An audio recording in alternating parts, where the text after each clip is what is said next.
We all have someone in our lives we want to win over. It might be a difficult coworker who shoots down your ideas, a professional rival, or even a spouse when you're stuck in a rut. And usually, we try to solve this using society's default method. We offer to help them out. It seems perfectly logical. Helping someone is a clear demonstration of care. But when you are constantly the one offering a hand, you inadvertently position yourself as the superior party in that dynamic. You become the person with the answers, the resources, and the strength. The person receiving the help starts to feel less capable, slightly indebted, and eventually resentful. We think we are building a mutual partnership.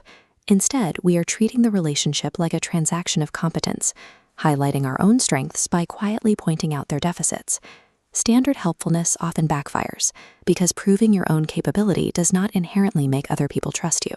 The actual mechanism for building deep, authentic trust is the exact opposite of what we're taught. You don't offer a helping hand, you ask for one.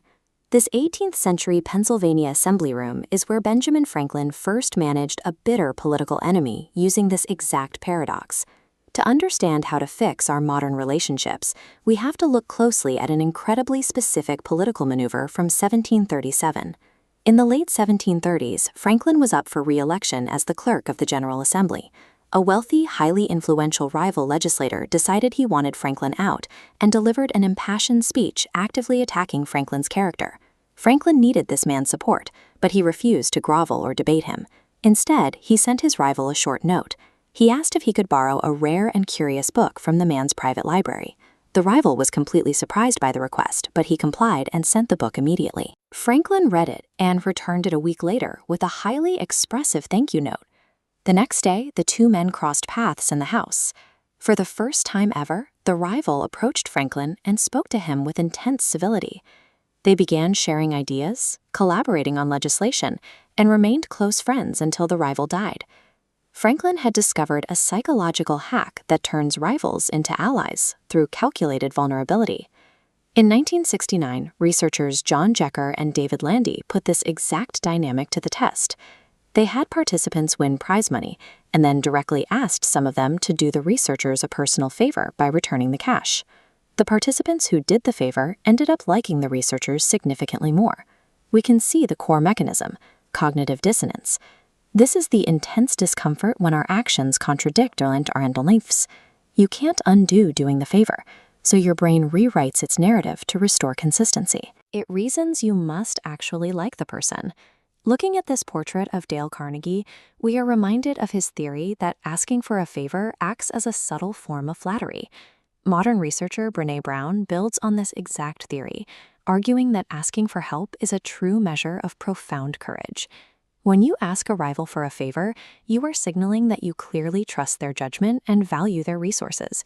You step down from your pedestal and give them an opportunity to feel important and capable. It forces the recipient to mentally reevaluate you. You cease being a threat to their ego and instead become a valuable investment, someone they have actively chosen to support. This portrait is of Linda McFarland, an executive assistant who dealt with a gatekeeping, hostile peer who made scheduling meetings a constant uphill battle. Instead of continuing to fight for her executive's time, Linda asked the peer for her input and advice on a complex problem. That specific request for advice immediately shifted the peer's emotional investment. She began sharing ideas that completely aligned with Linda's needs, instantly turning a roadblock into a brainstorming partner. This exact mechanism applies to our personal lives, too. Married couples often get trapped in a resentful tit-for-tat dynamic, keeping a mental scorecard of who does more work, which slowly builds emotional distance. Following an argument, asking your spouse for a small, low-stakes favor, like helping you carry a box or reviewing an email, serves as a safe, non-verbal signal of reconciliation. It bypasses their defensive walls and rekindles a sense of warmth.